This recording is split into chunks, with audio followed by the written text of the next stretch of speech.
Hi folks, Long War 2 is here. I don't need to tell you how exciting that is. If you're like me, you're both hungry for lots of information right now and also a bit resistant to reading through large wiki style XCOM archive information. So I thought I'd create a little video where I would read through it and maybe have a little bit of a discussion around some of the new concepts, some of the classes, etc, etc. But let's get started.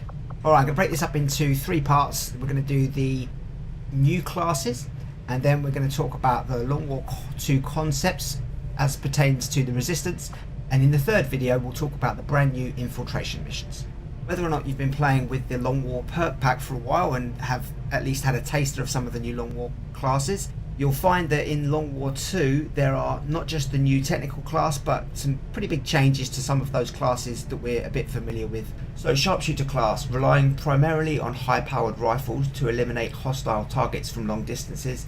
Sharpshooters may specialise as a sniper capable of long-range ambushes, or as a mobile marksman who can target enemies from just behind our front lines. Sharpshooters also equipped with the Holo Targeter, a device used to designate targets for the rest of XCOM.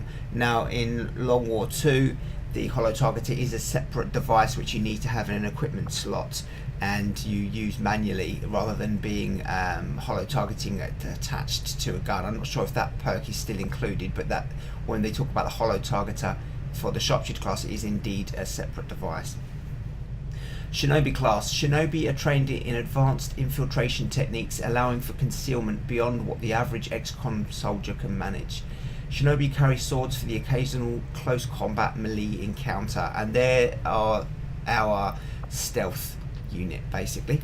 Ranger class. The Ranger serves as our primary frontline soldier, very much actually like the infantry class from the old Long War on XCOM 1, specialising in the standard assault rifle. They develop either as an offensive infantryman or a defender who specialises in Overwatch abilities.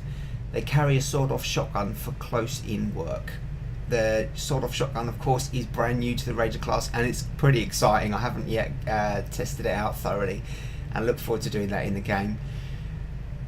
One interesting thing here, the Ranger class, which is, as I said a second ago, a replacement for the infantry class, I found that in XCOM 2 it was much more useful to build them as a very aggressive kind of crit infantry person who is capable of always firing as many shots as possible and doing as much damage as possible, because as wonderful as the defensive Overwatch style Ranger can be, I found that with the mission timers you're more often than not going on the aggressive in XCOM 2 rather than being able to sit back a little bit like you could in XCOM 1 and you get more Overwatch. So I'm wondering now in Long War 2 if that has balanced out a bit, if now the defender who specialises in Overwatch abilities is going to be more useful a build. So we'll see how that pans out. I'm interested to see that.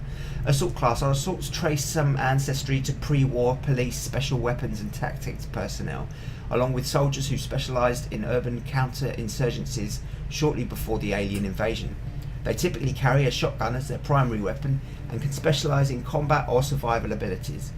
For long distance work, they carry an arc thrower, an improved version of the XCOM weapon devised during the invasion's early days that is capable of stunning targets. Amazing.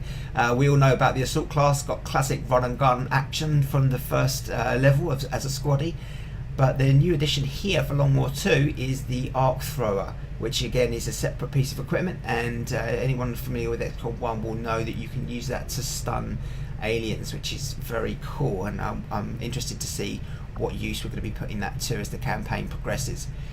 Okay, gunner class. Gunners carry the cannon, useful for laying down barrages of sustained suppressive or direct fire. Because of the weight of this weapon, they can only carry a combat knife for personal defence. I really like the gunner class that they made for the Long War perk pack, and I love the separation of the heavy into gunner and grenadier.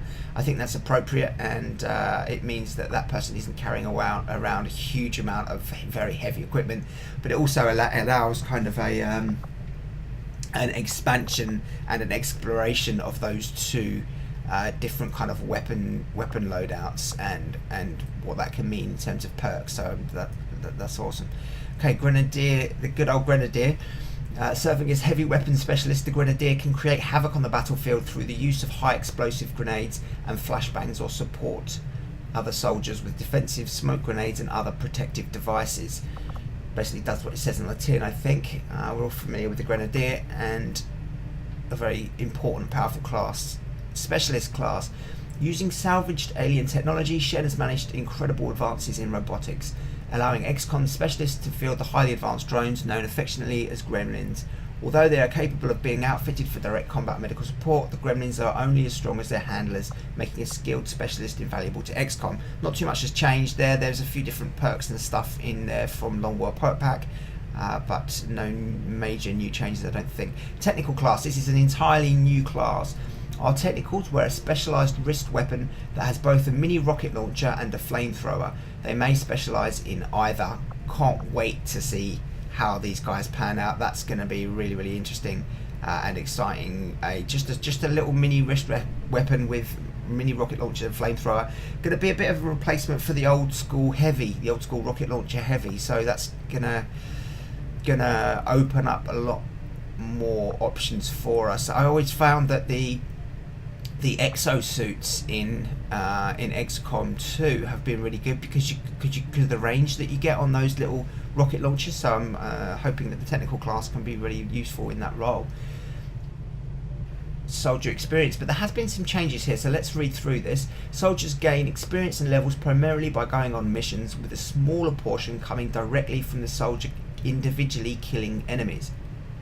Okay, so it's a smaller portion coming from the soldier killing enemies and a larger portion from going on missions. Mission XP is based on how many enemies are present on the map at the beginning of a tactical mission, and is divided equally among the troops after the mission if it is successful, regardless of how many enemies were killed. Wow. Okay, that's excellent. That is excellent. Note that this means sending fewer soldiers on a mission will result in them receiving a greater share of the mission XP. If XCOM fails to achieve its objectives during a mission, a smaller amount of shared mission XP is rewarded based on how many enemies were killed, with the maximum capped at 50% of what a successful mission would have provided. So I'm going to read that last part again. If XCOM fails to achieve its objectives during the mission, a small amount of shared mission XP is rewarded based on how many enemies were killed, up to a maximum of 50%. Okay. Alright. So you get less, you can only get up to 50%, and if you fail, it looks like you don't get the full amount regardless. So if you complete a mission successfully and you don't kill a single enemy, you still get the full amount of mission XP that you would do, and it is equally divided amongst the soldiers who went on that mission. So this is quite a big change, quite a big conceptual change in a way for the Long War 2 mod. And that's going to be very, very interesting in the way that pans out, because it opens up options for us to not just go in guns blazing and make sure we wipe out all the aliens that we can possibly get our hands on. It's going to give us a lot more opportunity to do things like drop in with a stealth squad and just go in there, try to complete the objective if it's one that doesn't involve killing aliens, and get out still with a successful mission completion and with the maximum amount of XP. So that's a really, really important and amazing change, I think. I love that, absolutely love that. I hope that was helpful. That brings us to the end of part 1.